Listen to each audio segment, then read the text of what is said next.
Hello বন্ধুরা, welcome back to my another long vlog. আজকে এই ভ্লগটিতে আমি তোমাদের সাথে শেয়ার করব কিভাবে তোমরা নিজেদের হেয়ারে সহজেই কার্লস করতে পারবে।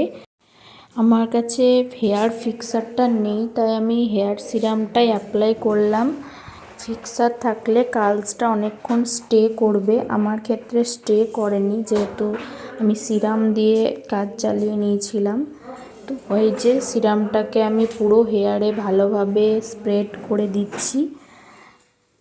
এরপর আমি কার্লারটাকে 10-15 মিনিটের জন্য গরম করে হেয়ারটাকে দুটো পার্টিশন করে নিয়েছি, দেখতেই পাচ্ছ। এবার আমি একটা হেয়ারের সেকশন নিয়েছি, স্মল সেকশন নিয়ে করলে কার্লসটা বেশ সুন্দর হবে। তো দেখতেই পেলে কিভাবে আমি রাউন্ড করে নিলাম কার্লারটাতে। এই যে এরকম হলো কার্লসটা হয়ে যাওয়ার পর ঠিক এরকম লাগছে দেখতে। আর এটাকে আমি ব্যাক সাইডে রেখে দেব। এই যে এটাকে ব্যাক সাইডে রেখে দিলাম। এবার আরেকটা স্মল সেকশন আমি নিয়ে নিচ্ছি, এইভাবে রাউন্ড করে নিচ্ছি। তোমরা চাইলে আমি যেভাবে করছি তার অপোজিট ডাইরেকশনেও করতে পারো। হেয়ারটাকে আমি কার্লারে এভাবে রাউন্ড করে ওই 30 সেকেন্ড মতো রেখেছি, তারপরে এইভাবে ওপেন করে দিচ্ছি। তো এরকম হচ্ছে কার্লসগুলো। এটাকেও আমি ব্যাক সাইডে রেখে দিচ্ছি। আরেকটা আমি স্মল সেকশন নিয়ে নিয়েছি, এটাকেও আমি সেমভাবেই রাউন্ড করে নিলাম কার্লারের মধ্যে। 25 to 30 সেকেন্ড অবধি ওয়েট করে এটাকে আমি ছেড়ে দিলাম। তো এইভাবে হলো কার্লটা। এটাকেও আমি ব্যাক সাইডে এইভাবে রেখে দেব। বাকি হেয়ারগুলোকেও সেমভাবে আমি কার্ল করে নিচ্ছি।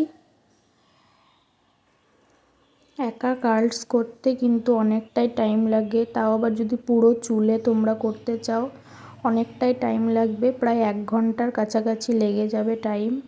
আমারও ওরকমই লেগেছিল।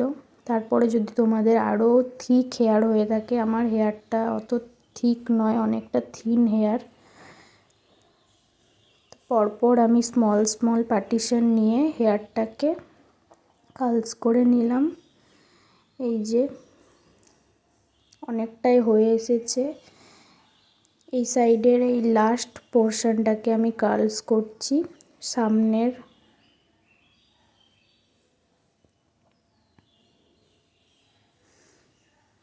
তো এই যে এই দিকটা কার্লস হয়ে গেল। কেমন লাগছে একটু জানিও কমেন্ট করে। এবার আমি বাকি হেয়ারটাকেও কার্লস করব একে একে। এই দিকটাই দেখো ঠিক এরকম লাগছে। সেমভাবে আমি যেই ব্যাক সাইডেরগুলো আছে সেগুলোকে ফার্স্টে করে নেব। ব্যাক থেকে ফ্রন্টে আসবে। ব্যাক সাইডে এই ফার্স্ট পোর্শনটা হয়ে গেল কার্লস করা, এটাকেও আমি ব্যাক সাইডে এভাবে রেখে দেব। এবার তার পরের একটা স্মল পোর্শন নেব। পুরো হেয়ারটা কার্লস করতে করতে হাতে একদম ব্যথা হয়ে গেছিলো।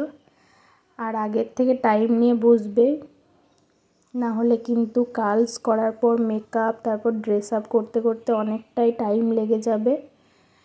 তো এখানে আমি আরেকটা স্মল সেকশন নিয়ে এভাবে কার্লারের ওপর রাউন্ড করে আবার এটাকে কিছুক্ষণের জন্য স্টে করলাম। তারপরে এটা এইভাবে কার্লস হয়ে গেল। এটাকেও ব্যাক সাইডে রেখে, তো এই যে আমার দু সাইডের হেয়ারই কার্লস হয়ে গেছে। এই সাইডের ফ্রন্টের হেয়ারটা একটু কার্লসটা ঠিক করে নিলাম আরেকবার।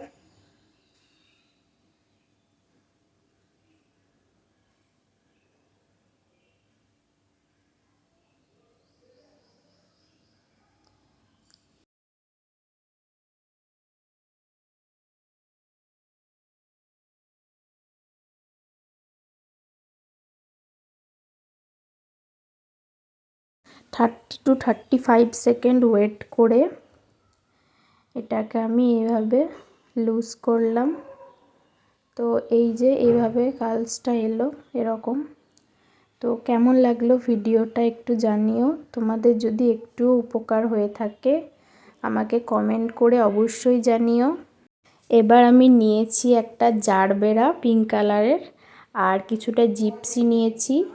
দুটো ফ্লাওয়ারকে আমি একসাথে একটা গার্ডার দিয়ে সিকিওর করে দিলাম।